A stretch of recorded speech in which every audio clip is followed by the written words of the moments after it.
आखाती क्षेत्रातील आणखी एक देश सीमेपलीकडील दहशतवाद विरोधात भारतासोबत एकत्र आलाय. हा देश म्हणजे कुवेत. 2 दिवसांचा दौरा संपवून पंतप्रधान नरेंद्र मोदी रविवारी रात्री उशिरा मायदेशी परतलेत. या दरम्यान मोदींनी कुवेत प्रशासनातील 3 प्रमुख व्यक्ती अमीर शेख मेशाल, अल अहमद अल जाबेर अल साहब, क्राऊन प्रिन्स शेख साहब अल खलीद आणि पंतप्रधान शेख अहमद अल अब्दुल्ला यांची स्वतंत्र भेट घेतली आहे. भारत आणि कुवेत यांनी एका संयुक्त निवेदनात सीमापार दहशतवादासह सर्व प्रकारच्या दहशतवादाचा निषेध केलाय आणि दहशतवाद्यांसाठी सुरक्षित आश्रयस्थान आणि त्यांना आर्थिक सहाय्य करणारी यंत्रणा संपवण्याची मागणी केली आहे. कुवेतने सर्व प्रकारच्या दहशतवाद विरोधात भारताला सहकार्य करण्याची घोषणा केली आहे. देशात गेल्या 2 वर्षांपासून लाखो तरुणांना रोजगार मेळाव्याच्या माध्यमातून सरकारी नोकऱ्या देण्यात आल्यात. त्याच अनुषंगाने आज देखील रोजगार मेळावा आयोजित करण्यात आला असून या रोजगार मेळाव्यात आज सोमवारी पंतप्रधान नरेंद्र मोदी हे सुमारे 71,000 तरुणांना सरकारी नोकरीचे नियुक्तीपत्र देणार आहेत. श्रीलंकेचे अध्यक्ष अनुराकुमारा दिसानायके हे जानेवारी महिन्यात चीनच्या दौऱ्यावर जाणार आहेत. याबाबतची अधिकृत घोषणा श्रीलंकेच्या अध्यक्षांच्या कार्यालयाकडून आज करण्यात आली आहे.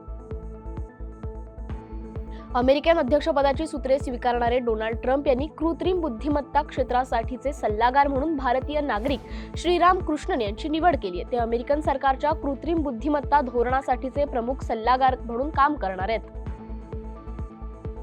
अमेरिकेच्या राष्ट्राध्यक्षपदाच्या निवडणुकीत दुसऱ्यांदा विजयी झालेले डोनाल्ड ट्रम्प जानेवारी 2025 मध्ये पदभार स्वीकारणार आहेत. ट्रम्प यांच्या या विजयात जगातील सर्वात श्रीमंत व्यक्ती इलॉन मस्क यांनी महत्त्वाची भूमिका बजावली होती. त्यामुळे त्यांच्या प्रशासनात मस्क यांच्याकडे महत्त्वाची भूमिका असणार आहे. मस्क यांच्या वाढता प्रभाव पाहता ते अमेरिकेचे राष्ट्रपती होणार का, अशा चर्चा आता सुरू झाल्यात.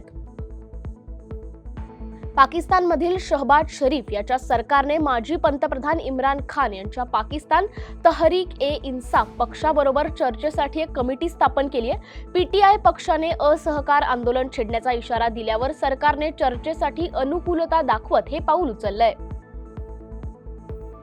आज भारताच्या ताकदीचा आणि त्याच्या क्षमतेचा आवाज जगभर ऐकू येतोय. आज जगातील सर्व देश हे भारताची ताकद ओळखतायत. त्याचबरोबर जगातील सर्वात मोठी महासत्ता म्हटल्या जाणाऱ्या युनायटेड स्टेट्स ऑफ अमेरिकानेही भारताशी मैत्री टिकवण्यासाठी आपले कायदे बनवलेले आहेत. रशिया युक्रेन युद्ध अधिकच चिघळत चाललंय. हवाई हल्ल्यांची ही मालिका संपण्याचे कोणतेही चिन्ह दिसत नाहीये. दरम्यान रशियाच्या कझान शहरात निवासी इमारतींवर हल्ला करण्यात आला होता.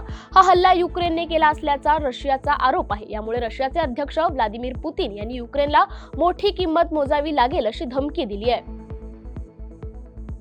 ब्राझीलमध्ये काल ग्रामाडो शहरातल्या एका पर्यटन स्थळावर एक विमान कोसळून अपघात झालाय. या अपघातात विमानाच्या पायलटसह सर्व 10 जणांचा मृत्यू झालाय आणि 12हून अधिक जण जखमी झालेत. दक्षिण आफ्रिकेत काल वेगवेगळ्या रस्ते अपघातांमध्ये 19 नागरिक ठार झालेत. लिम्पोपो भागात N1 महामार्गावर 7 गाड्या एकमेकांवर आदळून झालेल्या भीषण अपघातात 7 जण ठार झालेत तर 5 जण जखमी झालेत. तर केप प्रांतात ट्रक आणि प्रवासी टॅक्सी यांच्यात धडक होऊन झालेल्या अपघातात 12 जणांचा मृत्यू झालाय. उत्तर प्रदेशातल्या पिलभीत जिल्ह्यात आज सकाळी खलिस्तानी अतिरेकी आणि पोलिसांच्या चकमकीत 3 अतिरेकी ठार झालेत.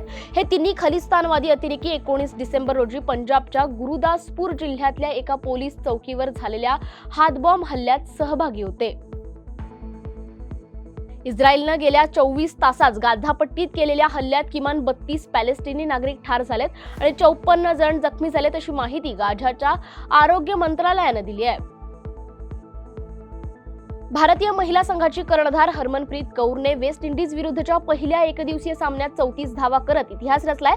वन डे मध्ये कर्णधार म्हणून 1000 किंवा त्याहून अधिक धावा करणारी ती 10वी भारतीय फलंदाज ठरली आहे. हरमनप्रीत कौरच्या आधी MS धोनी, विराट कोहली, मोहम्मद अझरुद्दीन, सौरव गांगुली, राहुल द्रविड, सचिन तेंडुलकर, रोहित शर्मा आणि कपिल देव यांनी पुरुष क्रिकेटमध्येही कामगिरी केली होती.